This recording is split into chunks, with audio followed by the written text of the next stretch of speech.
And now on to our panel. Joining me now is Jason Smith, chairman of the Ways and Means Committee, who conducted the first interview with these whistleblowers, and Congressman Byron Donalds of the Oversight Committee, who was in today's hearing. Congressman Donalds, as Jonathan Turley noted earlier today, I think the most damning moment of the entire proceeding may have been courtesy of, it was like an unintentional goal by the Democrat defense. And it came from Congressman Goldman of the Trump impeachment fame.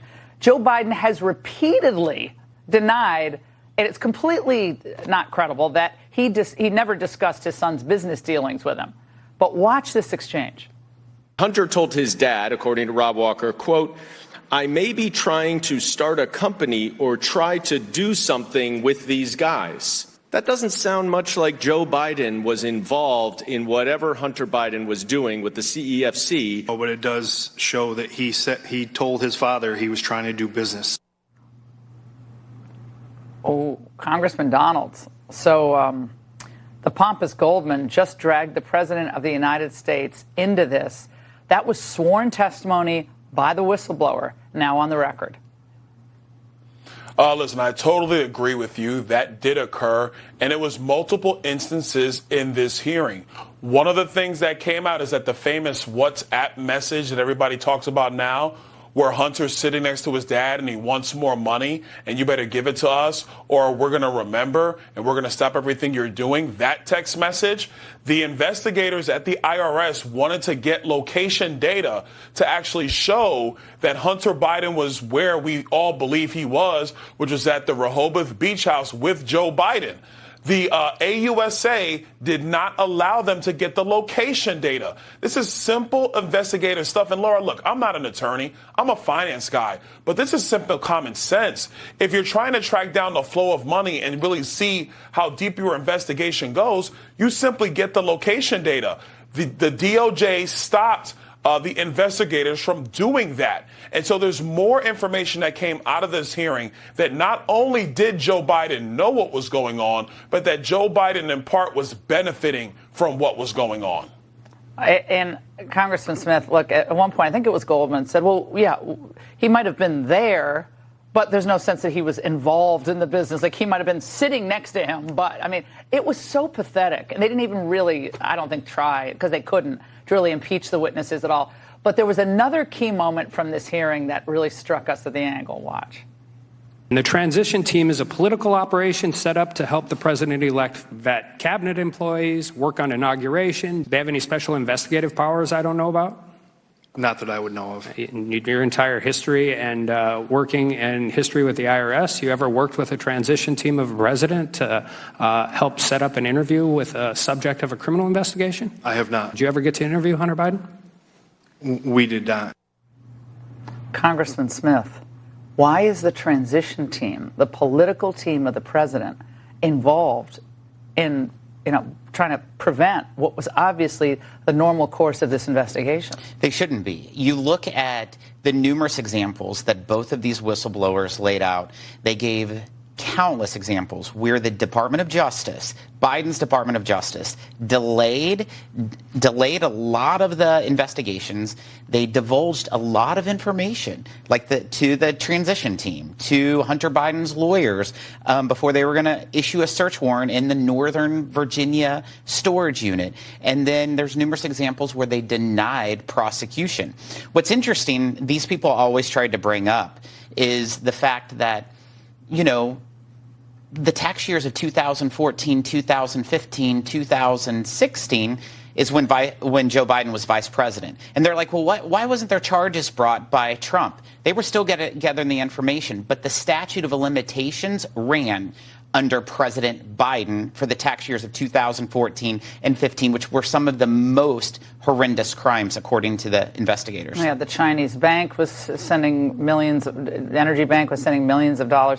And Congressman Donalds, Ziegler, the whistleblower who revealed himself today, was describing the intimidation that not just he but other agents experienced in this investigation. There was an environment when we were interviewing witnesses where you were afraid to ask questions that could lead to the presidential campaign. And this is after the campaign's over. So questions like that, it was restricted, and so things like that we were limited to talking about. Congressman Donalds, how do Democrats, with a straight face, deny that this is a problem with the facts that are laid out? Well, look, Laura, let me tell you first, what Mr. Ziegler said there is the facts. Those are the facts. It's all through his written testimony and in the depositions he took with the Ways and Means Committee. But let me go further. In the hearing today, the Democrats didn't even bother going at the credibility of Mr. Ziegler and Mr. Shapley because they knew that would be utterly ridiculous. Well, all they wanted to do was focus on Donald Trump. That's all they did through this hearing, and it was disgusting.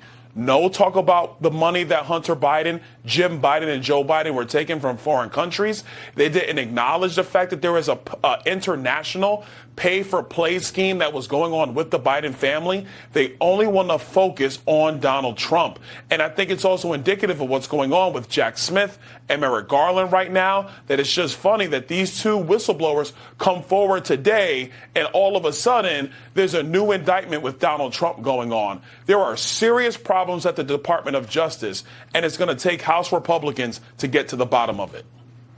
Well, there was one moment, Congressman Smith, where Jamie Raskin was trying to argue that Hunter Biden actually received, I was howling when I watched this, actually received tougher treatment from the IRS. I think we have the soundbite. Let's watch. The fact that Hunter Biden faced a 4-year criminal probe involving dozens of agents and prosecutors from the IRS, the FBI, the U.S. Attorney's Office in Delaware, DOJ tax, demonstrates, to my mind at the very least, that he received no special treatment, but arguably selectively tougher treatment than the millions of the people who never face criminal investigation for doing the same thing. These are millions and millions of dollars in payments that were documented today. And how in this universe would that not be something that our IRS would want to understand and track?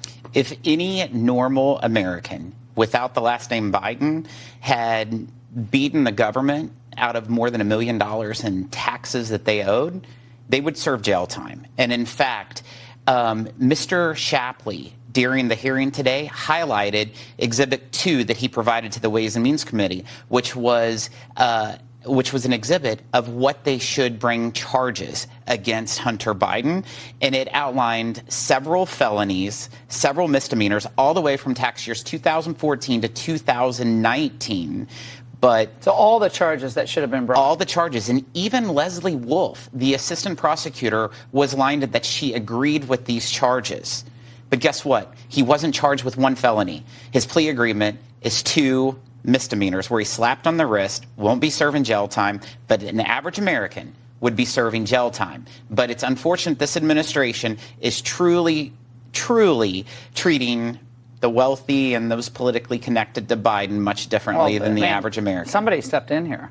And said this is going to kill Biden. This is going to literally destroy his presidential campaign or his political future. And that's what we're going to try to find out. We've asked for several people to come before us. They're trying to stall it, but let me tell you, we're not going to stop. All right, Congressman, both of you, thank you so much.